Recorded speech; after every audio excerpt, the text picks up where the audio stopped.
today on the internet that scientists from Russia have actually done an experiment on DNA. And they said you can shift energies just by sound. Isn't that quite incredible? Well, this is what yogis have said for thousands of years. But, it is so nice to know. Hi, Nirvana. It's so nice to know that all these concepts are being proven. That holy water has energy, And I remember our beloved master said, when was it now? 25 years ago. He said, in 20 years, reincarnation will be proven. And all these concepts will be proven. Because 20 years ago, all of us were considered witches for delving in this kind of thing, Now doctors is great when doctors call me up and say, can you look after my patient? I can't help with medication, can you give them meditation? So the whole world is really it's really wonderful to watch. Because, and it's going very quickly suddenly. You all know, look at the other day on Saturday when we had our teachers' workshop. I've tried to teach this sutra to so many people so many times. For those who didn't come, we had a teachers' weekend. And it's only after the teachers have, really meditated themselves that they'll understand the sutra. Otherwise, they'll understand it intellectually, and that's no use. That's no use, because if you don't experience it, it's no use. And then on Saturday, it was a revelation to me that everybody picked up the meaning of everything like this. And then they were able to perform the meaning of what I was giving them in actually play form, which was phenomenal. Only the only thing is they did it too quickly. Okay, Shanti's done the printouts for... Yeah, thank you. For those who weren't here on Saturday, view your life with hindsight. Stop beating yourself up about things from the past. Instead of slapping your forehead and asking, what was I thinking? Breathe and ask yourself the kind of question, what was I learning? And this is the way of the new teaching. It's a new way forward. Isn't it nice? It's so kind. It's the old spirituality is beat yourself up, tell yourself you're guilty about everything, feel bad for the rest of your life, die and be miserable. And you will see a lot of the old generation did that. With so much guilt, so much anguish, so much fear, and so much sorrow. Right? So much of the old generation. We're very fortunate to be in new times where and we feel there is a correctness in this feeling. I mean, it feels right. It feels right to forgive ourselves. Obviously, it doesn't feel right to forgive ourselves and repeat the action again and again and again. That would be foolish. And anybody who does that and think that, they can go into a church or a room and say, Father, forgive me, I have sinned, and then go ahead and do the action again, is in for a bit of a ride. Because as you reap, you will sow. And unless one changes their direction in the action, you can't go forward. And the only person that can change that direction is you. Isn't that great? I love. This is what yogis and all great spiritual masters have been telling us for generations, years, time and time again. Wake up, find yourself. But we just couldn't do it.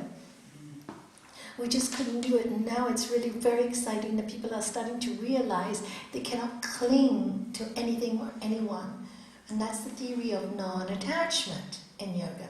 Non-attachment, because nothing belongs to us. But, you see, you will stop clinging to anything if you feel happy in yourself. Simply. If you are happy in yourself, nothing can affect you. And the only reason why you'll be happy in yourself is when you know who you really are. The self with a capital S. Unless you know that, everything will tie you down, bring you misery, bring you sorrow. It is not that you won't live in this world without sorrow, because this is the way of the world. The difference is that you accept it. But the difference is you feel it, love it, and think of it as an art form of expression, like any other art form. You go through the pain. Yes, it's very painful, but you're not going to die. Pain is not going to kill you. And this is our weakness in this generation. It is our weakness. Also with the kindness that people are willing to forgive us, it's a double-edged sword. With the kindness also sometimes we become a little weak. It's kind of like children. Doesn't matter. Sorry, Mom. They do it again. Sorry, Dad. They do it again. And then Mom and Dad will argue when the mother will say or the father will say, no, this is enough. No, you've got to forgive that child again. And then the child develops manipulation between, then what are we teaching that child? Okay, Mom's not working today, let's work on Dad. Dad's not working today, let's work on Mom. And they learn manipulation. So, so always in life it's about balance. Balance, balance, balance. Not too much, not too little. And then you find your way in life. Everything works. Anyway, as you all know, what's going to happen? Can you say it? We're all going to die anyway. With such confidence.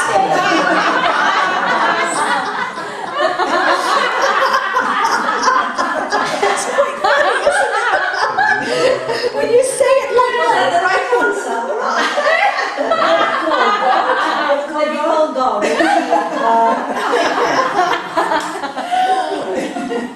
And this is exactly what it is, And to hear you say it with so much joy, and it's a huge, because people are scared to say, they say, yes, I know about death. I know we all have to die. Oh, Nalanie, I'm not scared. But to say it with conviction, you know what? We're going to die anyway. And laugh, because it's funny. It is funny. I remember the first time I saw Sogyal Rinpoche on television. If any of you know of him? Who? Sogyal Rinpoche, Buddhist monk. Tibetan Book of Living and Dying. And if you haven't read it, read it. It's brilliant, And Sogyal Rinpoche, hi, welcome. The first time I saw him on television, he's actually the guru of John Cleese. You know John Cleese? Oh, yeah. Yeah, 50 Towers. Yeah. And John Cleese brought him onto Sky. And that's where I saw it many years ago. And I think I was the first one to order the book from Gibraltar at that time, so many years ago. And the first thing he said when he came on screen was, you're going to die, I'm going to die, you're going to die, you're going to die, you're going to die, until he got the whole room out there. He said, got it? We're all going to die. First you could see the camera, everybody's face is so serious, what's he saying? Shocking everybody. Don't talk about death on TV, on screen, you could see. And then suddenly everybody started to relax. And every few words was laughter. And of course, this is the sign of somebody who is realized. Because, we put so much importance to so many things that are so unimportant. And so you start to laugh, you find things a little funny sometimes, And when we can start doing this and not taking ourselves so seriously, I did this and blah, blah, blah, blah, blah, blah. Then there's the lightness that comes to our lives and you realize you've learned something. It's a good feeling. It's a good feeling because it's a lightness. That's why, in all the scriptures it says the light lives inside of us. It's a light. Soul is light. Light can go very, very far. Light is everywhere. And light makes no judgments. This room is dark, for example, and you turn on the light. You can't just say to the light, only pick the best person in the room. It will not do that. The light will shine on everyone equally. But those who are depressed will go, put away the light, I got a migraine. They don't want to see the light. And others will just enjoy the view because the light shows you every nook and cranny. You can see the paintings, the figurines, your faces, your eyes, and the others will just enjoy the light. And those will have fun. And the others, I don't want to see it. And it's really, they don't want to see the light within themselves. So this is the way of our new generation, which is, I think, fabulous, fabulous. And with that we can grow with every passing moment. If we are lighter, then the world is already very heavy. It's very heavy. We have lots of problems in our world today. We cannot change it by being heavy. We really cannot. And I remember the first time I invited Sri Swami Satchidananda to Gibraltar, I had asked him to speak about world peace. And his first sentence was, don't even talk about world peace unless you can find peace in yourself. He said, you have all these people that say, peace, peace, peace, and they're doing violence. Let's be vegetarian, and they're burning furs, and they're causing more pain to people. This is not the way forward. What are you doing? It's one against the other, always. So remember, if we are peaceful, then we understand we accept people's views of life. We accept. We may not agree, but we accept that's the way they are. And it's out of ignorance. And ignorance is just lack of knowledge. And this is what we do. We increase our knowledge. We put it in our system, the computer system, the DNA, which is affected by sound. Isn't it great? And can do great healing, even when the body and medicines can't. DNA still works with sound and voices and softness, and it's all been proven now. So when you speak, I'd really like you to do some homework this week. That's vibration, the sound. Try and speak gently as you can, as kindly as you can. And if somebody has done something wrong, instead of getting a little bit hysterical or raising the voice to a point that changes the vibration, just say it strongly. This is not right. See, you can use strength without hurting someone, but use strength. Sometimes strength has to be applied, all right? So this is your exercise for the week. And see what you can pass on to people by your gentleness, by the way you talk. And write it down if you note something very different. Ula, or Gita, she's in Portugal. She came to the ashram with us, and she said it was one of the most incredible experiences in her life. And she said because for the whole week she'd never felt that kind of peace ever. So she said, and the peace is staying with her, because you know how when you come back everything kind of falls apart. So it's staying with her. She was so surprised. She went to the shopping center and she started talking to everybody, people she didn't know, smiling at people. And she said, the kind of response I got surprised me. Everybody was so nice and everybody was so friendly. Nobody changed. In the shopping center, she brought in good vibration. And of course, they could sense it. People know when you're not going to harm them. People, because obviously her energy field, now with the higher vibration of being there for a week, people can feel that field. They can feel that love. They don't feel it's threatening. But if you're angry or upset and you try to smile and you try to be nice, you'll get a bad response sometimes. Oh, I tried to be nice and they replied so badly. Because your energy field is low and you're pretending.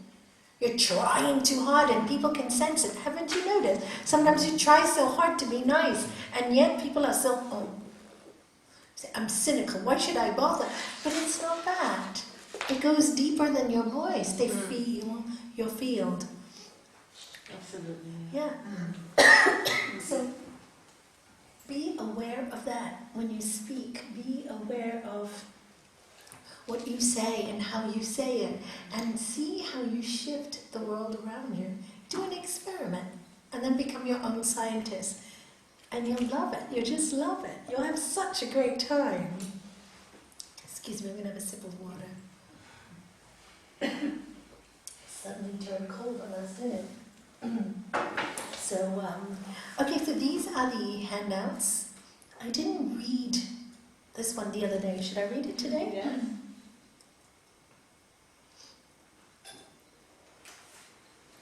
I got up early one morning and rushed right into the day. I had so much to accomplish that I didn't have time to pray. Problems just tumbled about me, and heavier came each task. Why doesn't God help me, I wondered. He answered, you didn't ask. I wanted to see joy and beauty, but the day toiled on grey and bleak. I wondered why God didn't show me. He said, but you didn't seek.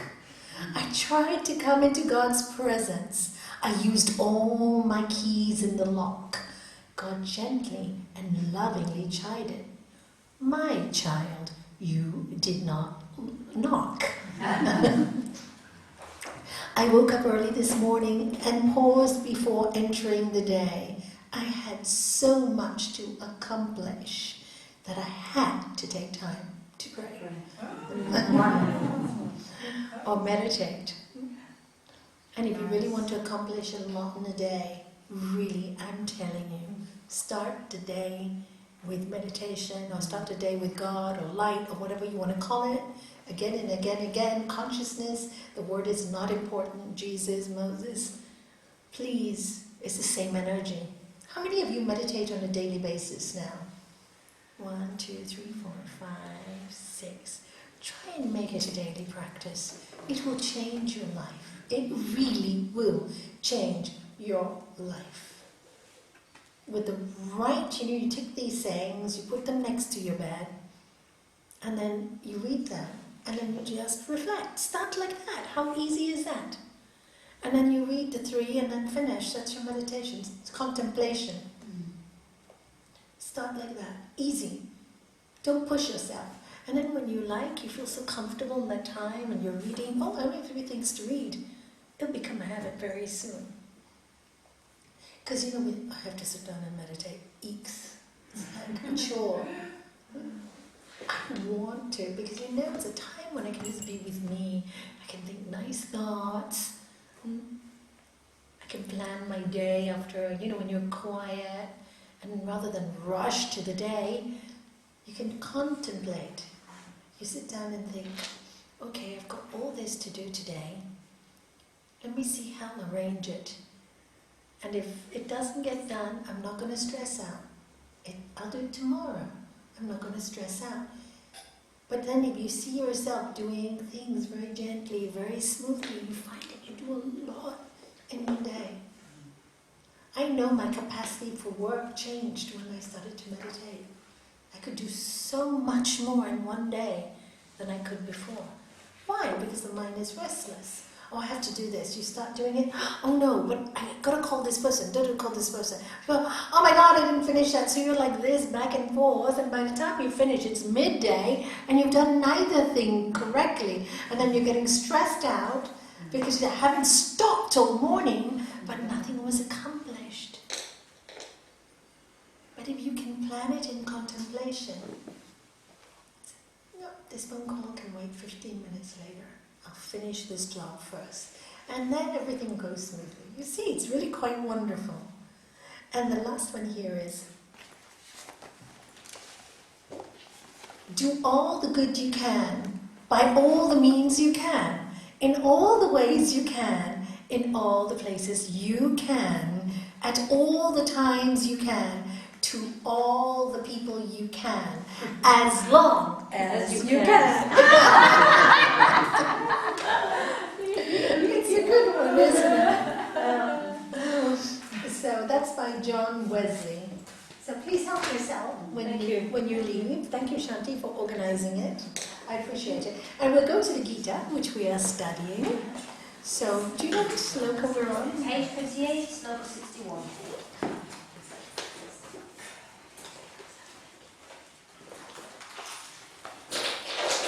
that's chapter 2, would it be just the Where? Chapter 2. Yes. 61, did you say? Yes, chapter 2, 61, page 28. Imagine. Okay. Yes, that's what I've got. That's what I've got. But we did 17. No. No, this is not Sutras, this is... No, it's local, yeah. Okay. 61. Okay. Page 61.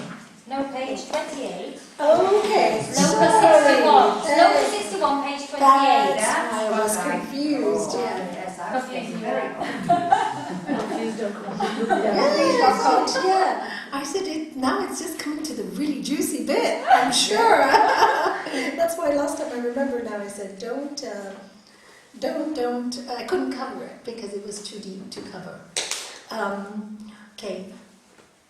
I'll have to repeat 60 for you to understand 61, right? If the senses become excited, Arjuna, they will carry away even the mind of a wise person aiming for perfection. See, we all aim to get as close to the divine source as we can. And so we study, we learn. And with that learning, with that studying, with that meditation, with those experiences, we become wise. But if we let our senses, if we get very excited about things, then that excitement can carry you away. When it carries you away, it means again you go into the world of disappointment and sadness. So it says, understand this is what you are. This is what might happen.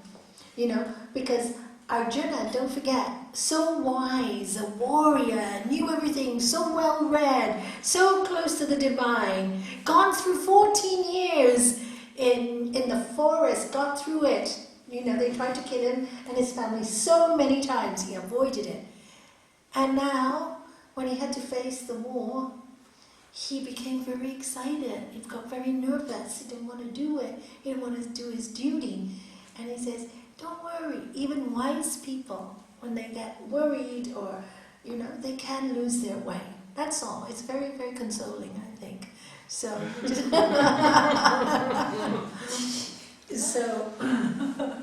so watch it, watch when you get too excited, watch when you get overboard with, this is going to happen, this is going to happen, da, da, da, da.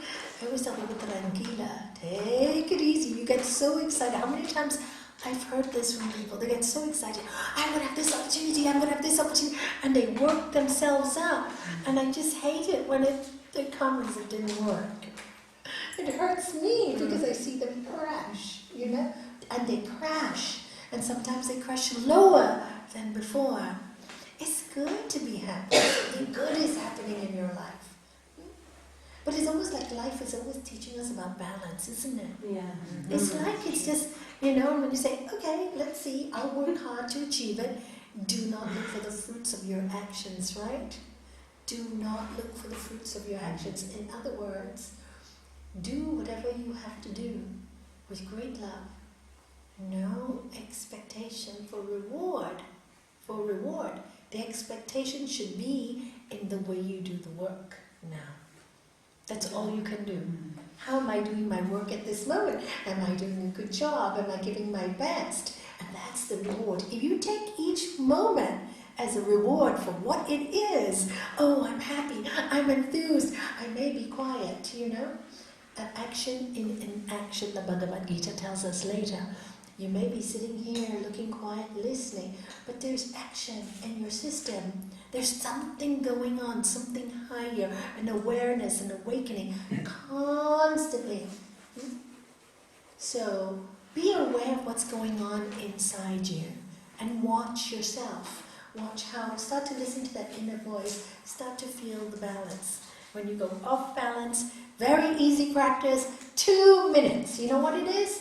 Take a deep breath. Really easy. And the amount of people that I've seen in my office for counseling, they come in like this with antidepressants, etc. Because I can't talk to them when they're like that. There's nothing I can say because they're not listening. You all know that when friends come to you and they're really disturbed, and you say, calm down. They don't listen. It's go, ba, ba, ba, ba, ba, ba, ba, ba, ba, ba, ba, ba, and you're talking to them and their eyes look as if they're glazed.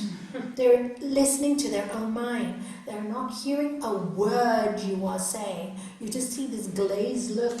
It's like they're in another dimension, you know? And then many times I have to say, hey, hey, hey, slow down. That's it. Take a deep breath.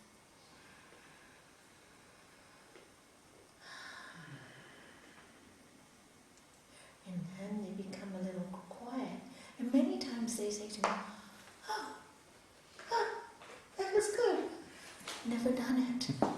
So many people don't know that the technique is that easy. So spread it wherever you go. It's so easy. And if they don't do it with one breath, just take it 3, 4, 5, 6. And if they still don't calm down, lie them down. Put your hand on their head. Tell them to relax. Always ask permission, because nowadays with all this suing you don't know. Can I touch you? You know, is it okay? You always ask her. So then they say okay, and then you put your hand on their head. Tell them to breathe. Tell them everything is all right. Everything's going to be all right. This moment will pass. You will be fine. Say it with conviction. You will be fine. Well, sometimes they'll tell you they don't believe it. And that's okay. It's okay if they don't believe it. But your conviction will do something to their soul energy. Do you see? It'll plant a seed. They'll remember, oh, she said I will be fine. And the words are quite something. I remember when I had a person who was anorexic, a teenager. Well, she was a teenager, now she's a young woman with children. When she came to see me, suffered from anorexia. And she'd been to many clinics, etc., etc. And then one day, she came to see me over many weeks. And one day, she saw the picture of my guru behind me in my office. She said, you really, really have faith in the master. And I said, absolute. I said, but more than faith in the master, faith in the universe, because the master just represents that. It's a representation. I have faith that, the master is love, and that lives within all of us. And then I said, and I have faith. I have so much faith in you. What? I said, absolutely. Don't you know? You are right in the presence of the master. First time you've asked that question, I am sure you'll be healed. Do you know, I was saying that and I go, yes, she's going to be healed on one level. I'm saying the truth. 2 weeks later, she came to me. She said, Nalanie, I have not thrown up for 2 weeks. Your master does magic tricks. That was something to me, because I was like, with my conviction, something in her shifted. It really shifted. She's fine now. She's married. 2 children, I believe. And last time I saw her a few months ago. It's amazing what the mind can do. You don't know who will grasp what at what time. You just don't know. But I said it with such faith, and she felt it. She felt it. He's going to heal me, she goes. And I said, yeah, of course. So ever since then, she's taken him as her master. It's interesting. She never met him. Really interesting how these things work. I don't understand it. I just think it's another miracle. But I've seen so many now. That you can't help but have faith, And these to me are the miracles, the shift in energy, not something that comes and suddenly a blast of light. Those are nice too, but but those are not the real miracles. The real ones are the shift in consciousness. And then may I? Yes, sure. Because we touched that on Saturday, I think it was, where when we calm down, we allow space for a different vibration to come in. And then added to perhaps a lot of us, or a lot of people grow up without anyone believing in them. So the fact that you slow someone down and then you say to someone, I believe, in you and that you're going to get better already creates, because so many people grow up with no help, no one believing in them, very isolated. And then to learn that they can slow down the energy inside them and allow something different to come in. Oh, thank you, yes. So space, you see how important space is. That's why meditation is so important, and quiet time. Quiet time, many things come to you in your quiet moments, don't they? Haven't you had deep insights when you've been very quiet? You know, just something, an idea, a formation. And then it's up to us to follow it or not. And the strength. And the strength, yes, to follow it through. That's missing today in children's life. That's why they're so disturbed. There's no quiet time at school, not at home. Everything is rush. Everything is having more materialistic, being the best. And the parents don't hear what the children are saying. They never have any quiet time these days. No, And that's they why are there's so disturbed much. generation because This is physical why. health is missing. That's why with all of you can let the children. It's have knowing how to discipline, because you said an example before about parents not knowing how to discipline the child, and we do it between ourselves when there's issues happening between friends or family, and how to just say, well, that's the way they are, and they are just like that, or do you say, well, that's wrong, your actions are wrong and it's hurting me. It's how we express and how we can interact with each other. Yes. And the sweeter we say things, like you were saying, is to learn how to Speak. to express ourselves. Yeah? That's the only thing, yes. I think it's also something like that we don't, to teach the children that we don't always have to do so much. Just to teaching the family that we can have moments that we don't do anything. We just sit in the sofa and Yes, and there's quiet. no TV and nothing. We just sit there and maybe read a little bit of book or whatever. But not always something, Yes. like. I have seen my cousins' children receive text messages from their friends to say, I'm on holiday, I'm bored, my parents don't know what to do for me anymore because I'm so bored. As if like the parents are continuously trying to entertain them and to make them feel happy, and the kids are acknowledging that the parents don't know what to do for them anymore. It is very sad. And you can take them simply to the nature and they are very happy with a couple of sticks and stones. You should have seen this I girl. experience, when my grandchildren come, we go down to the beach early in the morning and they think, this is wonderful, They love picking it. the shells They love and it. doing They things. love it. Like you said. You know, when she came to help us with the garden, when everybody helped me with my garden, thank you, all of She you. was stuck in. Do you remember she was really working? Yes. She was really. I said, Nani, give me more work. Oh my God, she was sponsoring me taking up the mud. I never worked in a garden before, and there she was teaching me how to do that. Oh, just putting all her hands in, all her body and getting dirty, But Yes. I think it can be with everything. It can be with cooking, it can be with just even cleaning, it can be just everything, even shopping, whatever.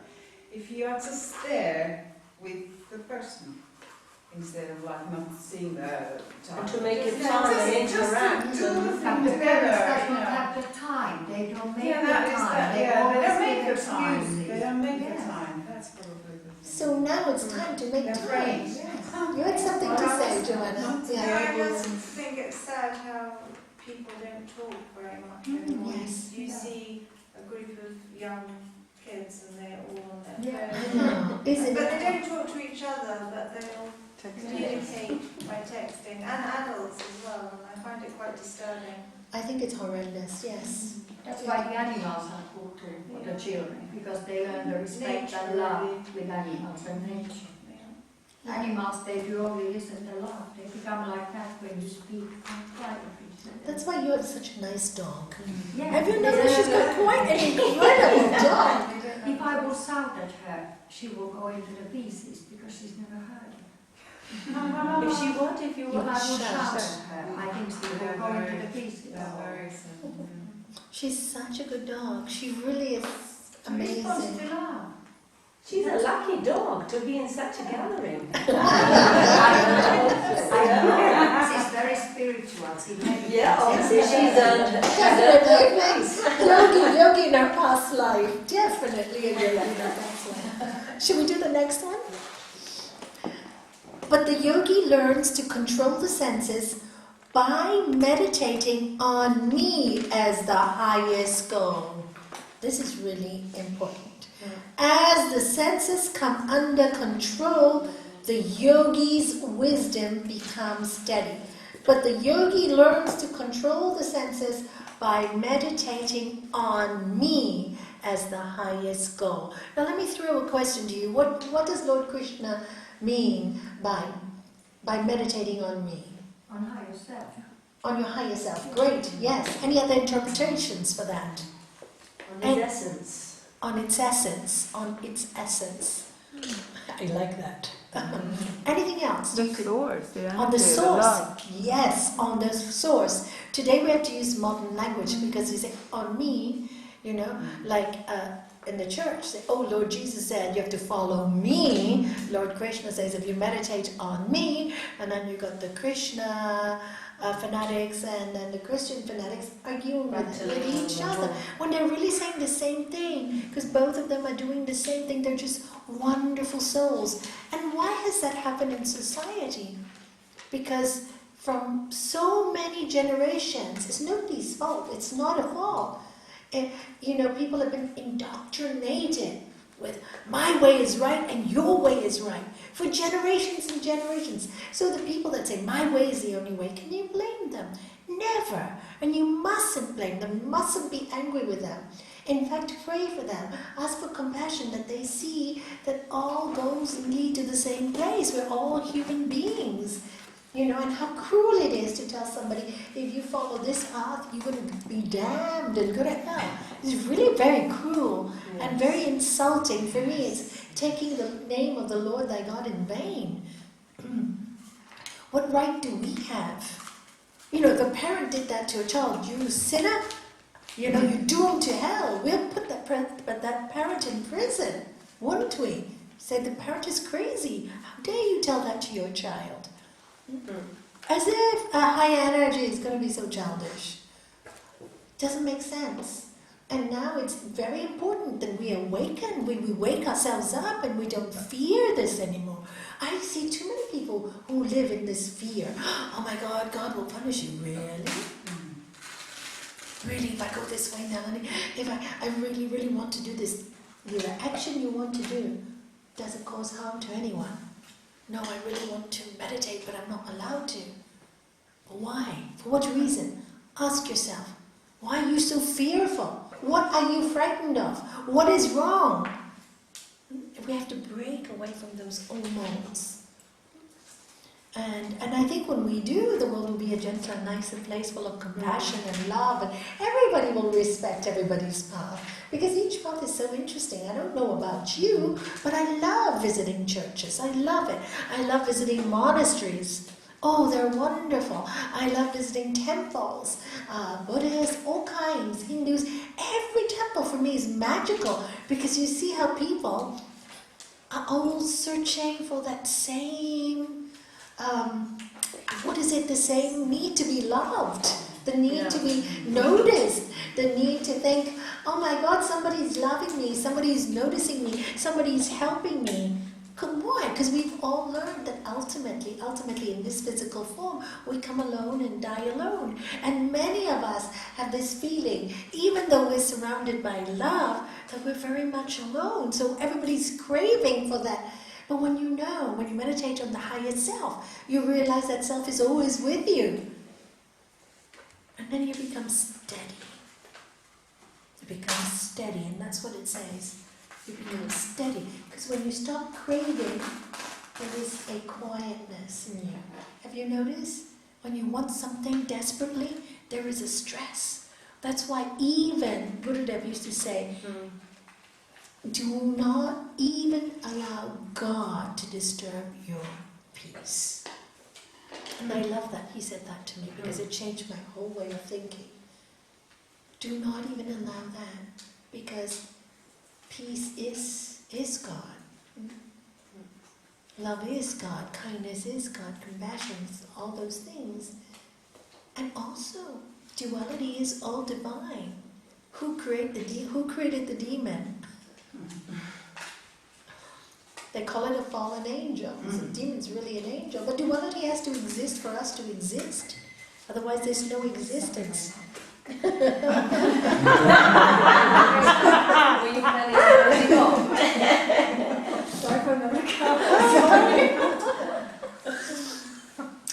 From the stage, she loves her clock. She took it all the way to the stage. She said, why are you carrying there's such a big clock? So I have a good time control. I said, many clocks in the ashram. She's cute, isn't she? I love Shanti because she has her own things that make her so much fun, you know? It does. It makes her personality. It makes us, you know, everywhere we go, people just love her to bits because she makes us laugh, you know?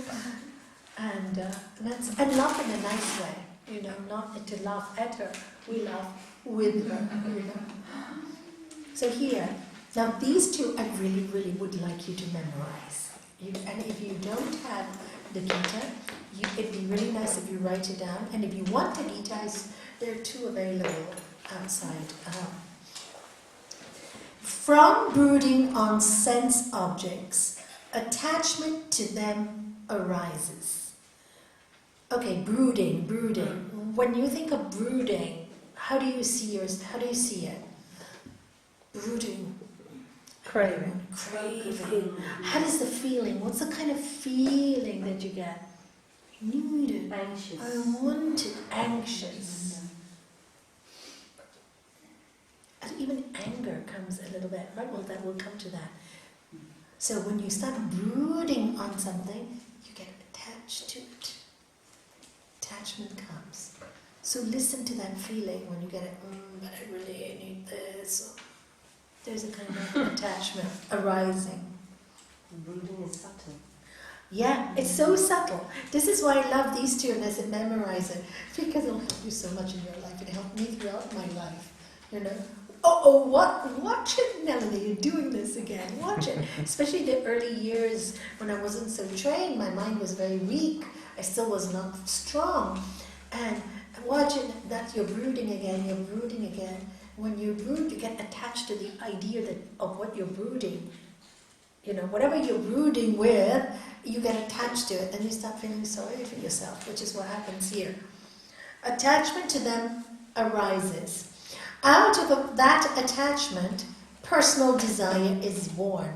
So now once you get attached to something, then you want it. I want it, I need it, I cannot be happy without it. I'm miserable. Don't you know? I'm miserable. And then somebody say, no, look at you, you really have everything. But no, you don't understand. You really don't understand. I'm miserable. No, but look at all you do have. No, you don't understand it. It consumes the mind. It consumes the mind. That's a good word. And from desire, anger appears. Of course, when you're so consumed by anything, so consumed, and you can't get it, or you don't have it, you get angry. Why? You get angry. Why?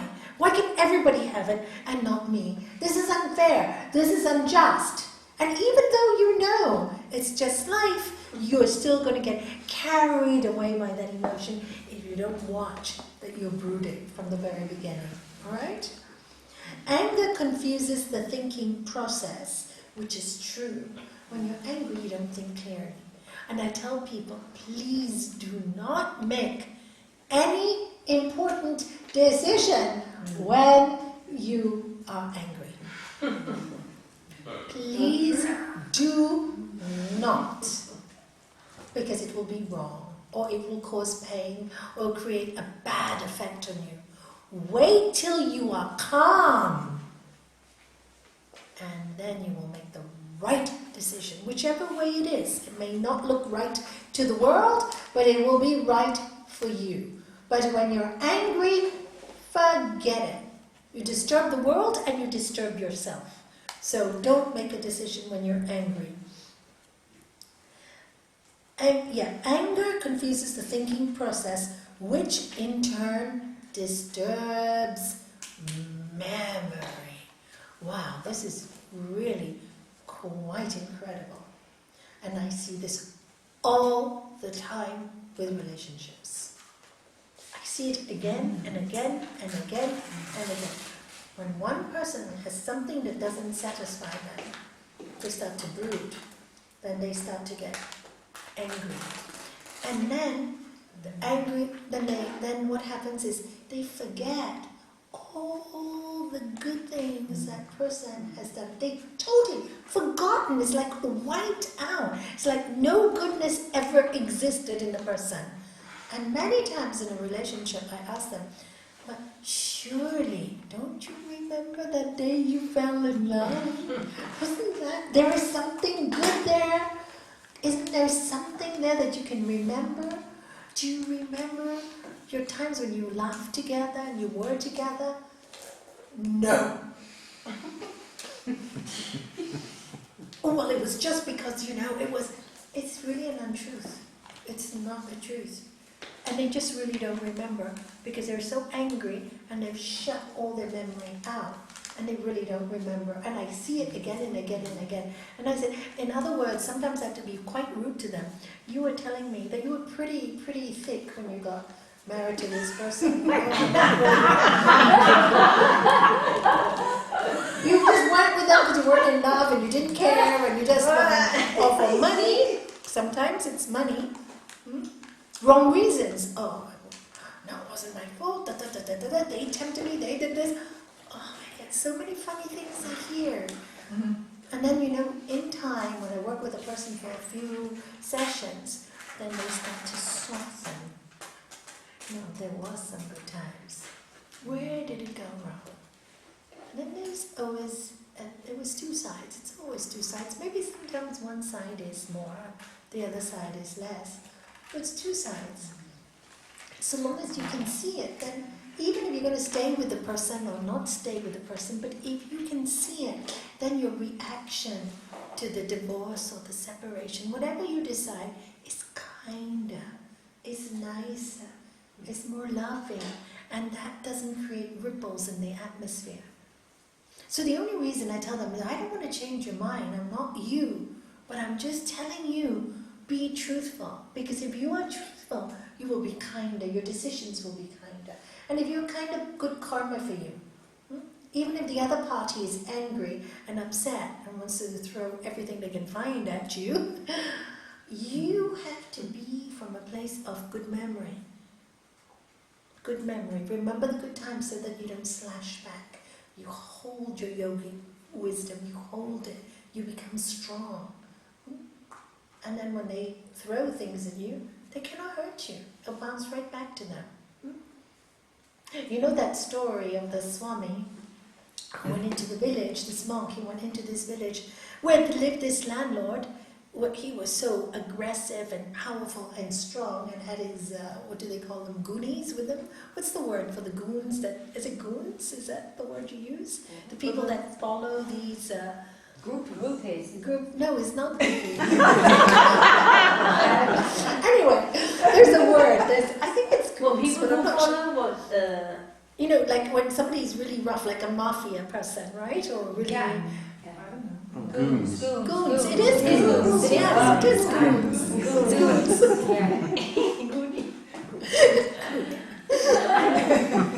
goons. Yeah. Goons, yeah. And he's surrounded by his goons and threatening all the villagers and telling them all kinds of things. And one day this monk came into this town and he started educating the village people and the people around him.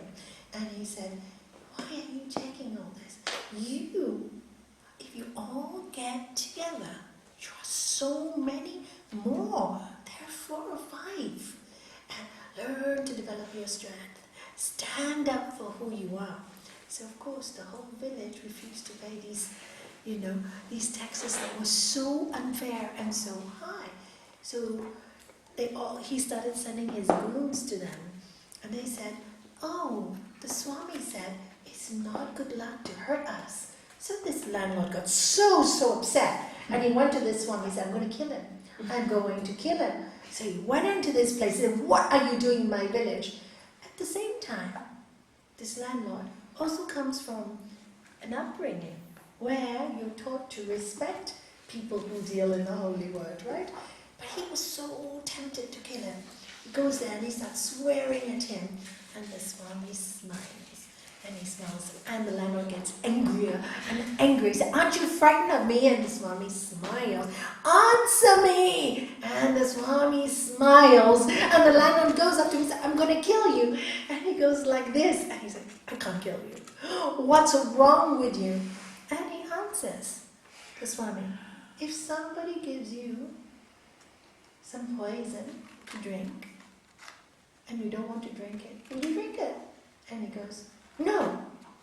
Exactly. You're giving me poison. I don't want to drink it. I don't drink it. So this is the path of resistance with force. Do you see what I'm saying? It's resistance with force on the higher self. And that kind of force has such an energy that it moves people away, and it moves them, it shifts them. So anyway, that landlord was so impressed by such strength and no fear. No fear, you see? When you are fearful, that is when people manipulate you. Did you get that? The higher self has no fear. When you have no fear, nobody can manipulate you. Nobody. And if the Swami should have been killed, no problems. Here's another life. No big deal. Right? We all are never going to die. So this makes you fear less, doesn't it? Makes you fear less. Don't be frightened of anything or anybody. Don't allow anyone to treat you so badly. You don't deserve it. And the more you allow it, the more they will do it. So you must say no. Learn to say no. I don't deserve it. I love you. Why are you doing this to yourself? Can't you see when you're angry you look like a little monster? Make fun. Don't take them seriously. Try and not take things seriously. Throw it back at them. Can you see your face? Don't want to look in the mirror, look at your face. Sometimes I did that to my husband when he was angry. Sometimes you get angry because he had a temper. And I go, look at your face. And the other times I would say, look at those lips. Can you see? They're smiling, they're smiling, they're smiling, they're smiling, and then he starts smiling. You can't be angry once you smile. So these are simple things we can do to diffuse situations in everyday life. And spiritual knowledge is here for us to make situations light. Even with children, try when they're angry. I can see you smiling. You've tried that, have you? And it works, doesn't it? Every time, but it makes you laugh too. And it's both ways, it works, So, then the next line, when memory fails, reasoning is ruined. And when reason is gone, one is lost. You're lost. And that's when they go to doctors for antidepressants. Help! I don't know what to do with my life. Fix me. Because they're lost. They go to everybody in desperation. Fix me! Fix me! And then finally they'll come to me, finally, after trying all the medication, and go, fix me. And I go, no, I can't fix you, but I can teach you how to fix yourself. But don't ask me to try to teach you to fix anybody else. I can't. Because it's always coming with it's the other person's fault. And if that person changed, then I would be like this. No. Either your lesson is to be strong, either your lesson is to be weaker. I don't know what, either your lesson is to face your fears. I don't know what your lesson is, but you have to know what your lesson is. And that's the first step. And take responsibility. Then people get fixed quite quickly. It's interesting, huh? Self-knowledge is the best cure on this earth. So when you fix yourself more and more and more, it's almost like the world around you shifts to make everything work for you. That's what many people, when they really sincerely come on the spiritual path, really and sincerely, and they shift, they really make great effort. You know, I'm not going to cause harm. I'm not going to speak lies anymore. I'm going to try. If I make a mistake, I forgive myself. I keep trying. And suddenly, they tell me after 3, 4, 5 years, the first 5, 6 years, sometimes there's a lot of stuff coming out, a lot of trouble, a lot of agitation, because it's like vomiting all the rubbish out, you know, taking all the stuff out, facing yourself. And once that's done, you know, they come and tell me, which I hear a lot of these days, it's nice. Because after being in this field for nearly 20 years, you see the results of the actions of people who practice. You know, Nalanie, it seems like I just want something and it's provided. It's great to hear those words. So many people have said that to me recently. It's like I'm always blessed. It's like I'm always watched. It's like there's somebody caring for me. It's why? Because you care for yourself more. But they feel that. And for me, wow, it's so exciting. Yes, you got it. So what feeling does it give you when you feel that? It makes you so at peace and so in love with the world. Because you're constantly filled with gratitude when you feel that. And you don't even have to say, I'm grateful for my life anymore. You don't have to pretend. You are just genuinely grateful. You're just genuine. It comes from such a deep place that is so true, that is authentic, that is not hypocritical. It's really coming from you because of your experience, because of your work, because of your learning to deal with you rather than changing the world. And that's the reward you get. That's the reward. And I hear so many people saying that today. You know, oh, I was looking for a doctor and a friend comes and just suddenly gives me the name of the right doctor, they tell me. I was looking for this and somebody comes and just gives me this. It's constantly happening. And I said, that's what? That's exactly what happens. And then you see the universe is a very loving place. And that's when we bring heaven on earth, simply. And that's what the prayer Our Father was, right? Our Father who art in heaven, who art in heaven. You're already there. You're already there. Hallowed be thy name. Hallowed be the name. So we repeat the name. We repeat the name because words make us aspire to highest, right? I started out by saying words have a good vibration. So hallowed be thy name. Oh, I feel your name is holy. Give us this day our daily bread. Father who art in heaven, hallowed be thy name. Thy kingdom come. Thy kingdom come. Thy will be done on earth as it is in heaven. On earth as it is in heaven. So where should our heaven be? Here on earth. And how do you get heaven on earth? Ask and you shall receive. Give us each day our daily bread. So let us have what we need for every day. Daily. It doesn't. I want you to guarantee me so many millions for the rest of my life.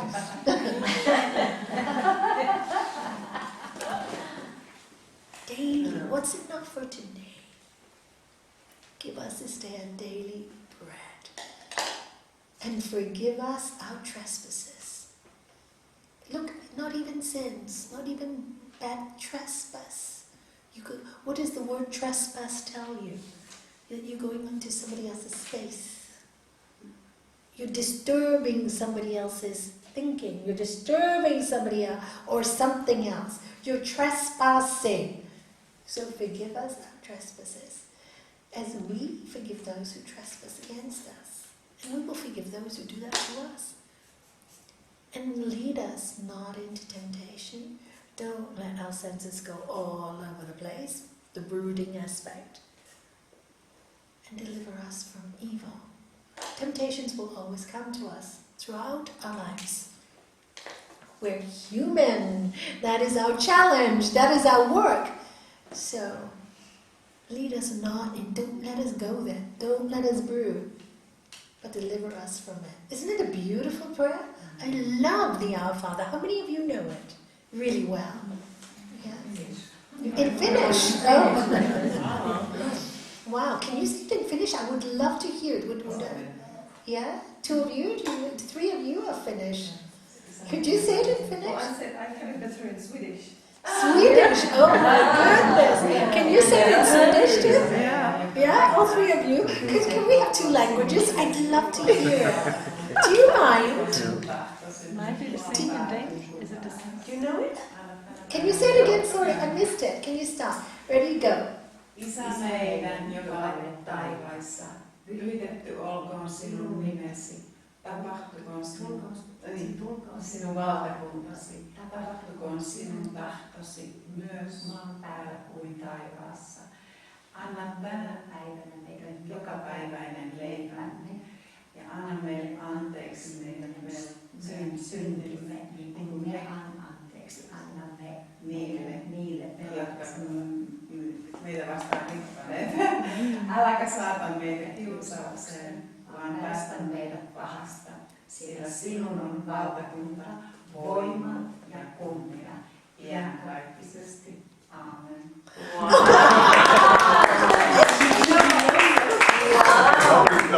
We're using different words because we have learned the same thing but different words that mix up. Yeah. My God, It's really interesting a to learn. language because they're saying this in it and you can't pick up anything. No. That's Only right. Finnish.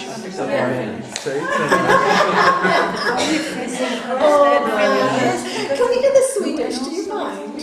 Swedish. 3 of you. 3 of you. Fader vår som är i himlen, helgat vare ditt namn. Ske din vilja, så som i himlen, så på jorden. Vårt dagliga bröd giv oss idag och förlåt oss våra synder, som vi förlåter dem oss skyldiga äro. Och inled oss icke i frestelse, utan fräls oss ifrån ondo. Ty riket är ditt, och makten och härligheten i evigheten. Amen.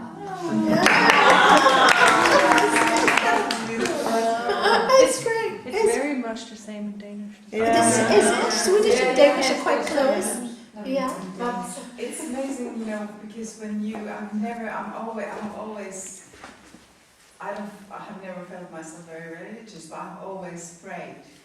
And I've been saying this thing, but now when you talk through yoga, it's amazing. It's a wonderful No, thing. but you know, like you were explaining those words just before, through the, you know, your knowledge and wow, what is But the words are different. Of But course, words are, the meaning is quite different in Finnish brain. No, but I mean, I think they're the same, you know, like the heaven and earth, whatever. Yes, the heaven. Amazing. Heaven And and when earth. you were explaining that, I never understand that. Oh, I'm so happy. Don't forget when we had I have learned that in the Sunday school that I had to go when I was a little girl, and that was much to learn. But nobody ever explained it to it. We read it like, you know, that summer is a fish, and if somebody were asked what is the summer, I wouldn't have known. Exactly. Because nobody explained it to us. It was just words, you know, the lip service you had to say. Or maybe I didn't hear. Yeah. But that's the wonderful thing about the practice of meditation and yoga and all that. When you get to know, you see the word, but you don't just see the word. And even with people, you start to develop. You see beyond the words they're saying. Yeah, because sometimes even people may be swearing. Like I'll tell you a story about somebody who swore in a while. And the face is so nice and so kind, and you know. So you say, why are you listening to this person swear?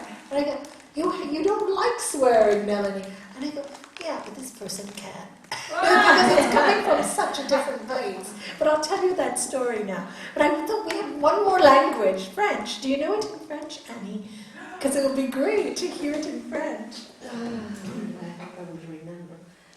Notre Père qui es aux cieux, que votre nom soit sanctifié, que votre règne arrive, que votre volonté soit faite sur la terre comme au ciel. have a gap now. Give us this. Ah oui, donnez-nous notre pain quotidien. And then? Pardonnez-nous nos offenses comme nous pardonnons à ceux qui nous ont offensés. And then? And lead us not into temptation. Ne nous laissez pas succomber en tentation, mais délivrez-nous du mal. Ah, amen. Non. No. Deliver us from evil. For that- Délivrez-nous du mal. For that, And deliver us from evil, amen. That's the end. Yes, that's the end. Do No, you know what it is?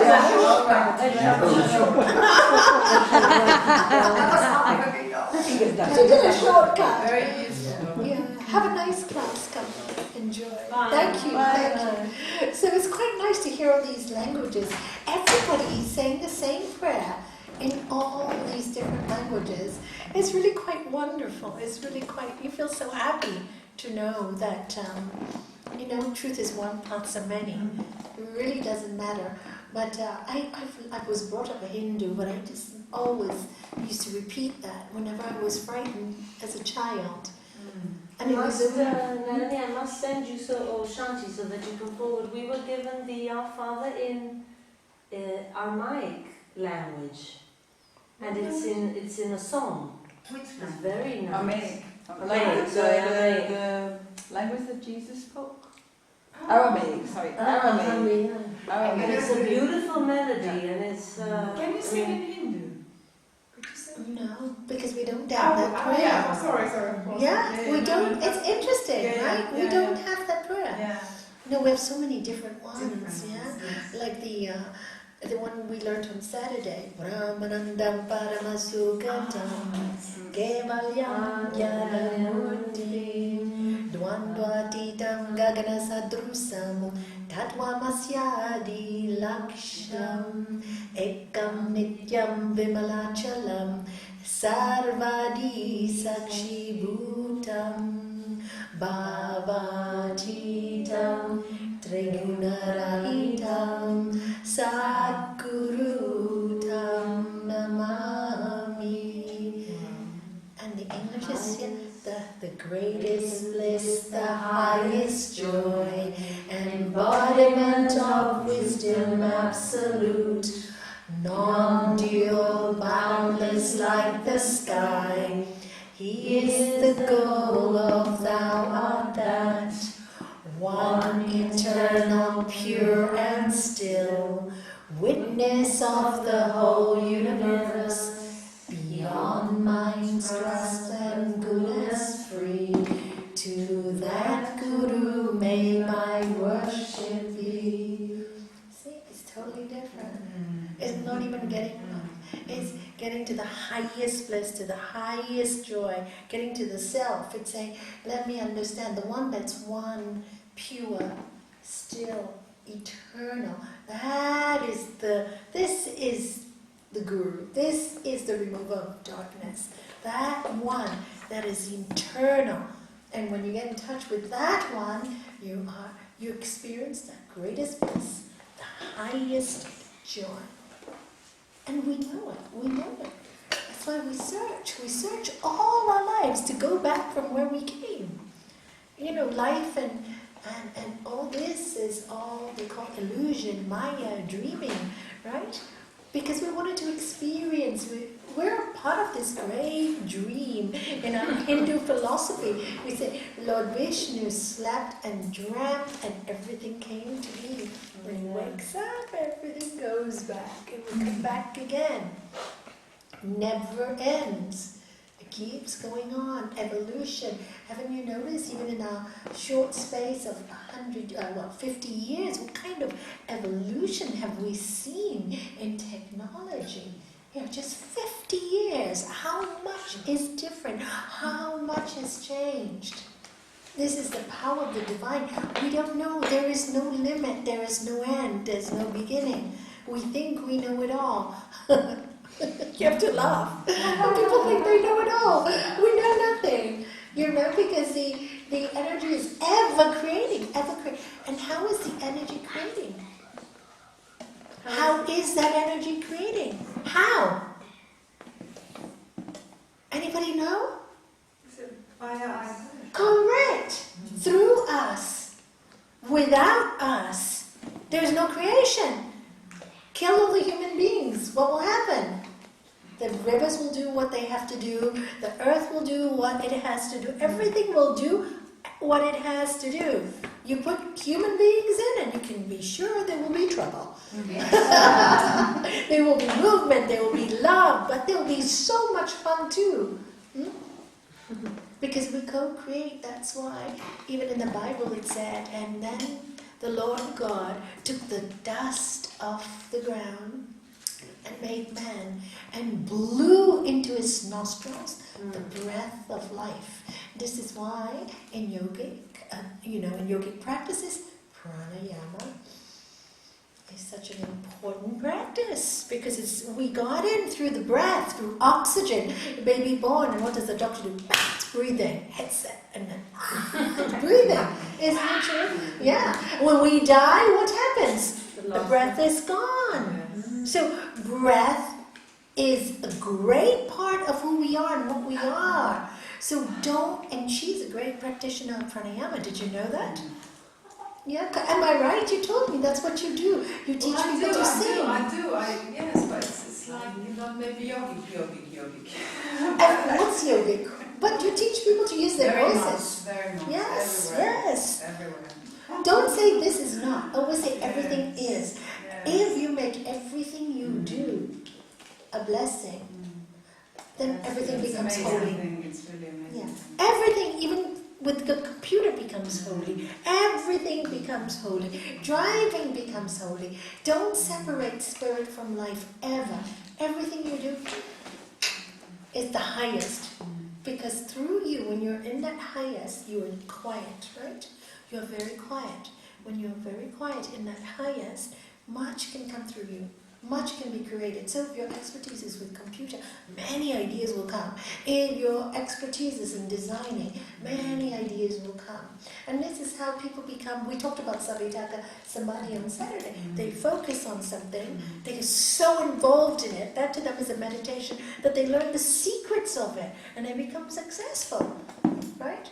But apply success to the highest good, and you have a formula for blissful living. You'll be peaceful, and useful. And all these things stop us. That's what it says. Our desires, our brooding, our, all this I want, I have to have, stops you from growing. It stops your progress. Don't let anything stop your highest. Too many of us sacrifice our highest for something very small. Don't allow it. And you can have your highest all the time. Don't separate it. Don't say, divine is here and I am here. No, divine is everywhere. So it must be in me. Oh my God, is it really in me? Oh, how am I treating my body so badly? I'm doing it to God. Bhagavagita, as we go on further, will say, those that torture their body in my name are torturing me too. So all those that hit their body in God's name, they're not honoring me. They're hurting themselves in my name because I'm in them. So you see, a lot of things have been misunderstood and taught wrongly.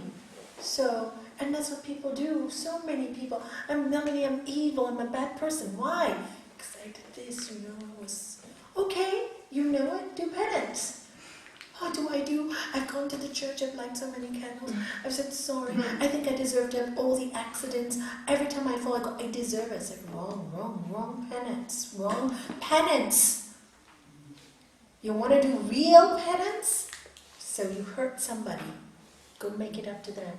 Do kind deeds, love them, surprise them, do nice things for them. Color their life. And if they won't receive it because it's too hurtful, then do it for somebody else. Go to the old people's home. Say for 1 month, I am going to give this to make reparations for my sins or the bad things I've done. Why do you have to do more bad or wish bad on your body? And honestly, I have seen that. People make themselves sick purposely because they feel they deserve to die because they've done something bad. I've seen it. And they attract all the negative to themselves. And just by changing their way of thinking, changing their penance in their brain, their life changes. So be careful what you think, huh?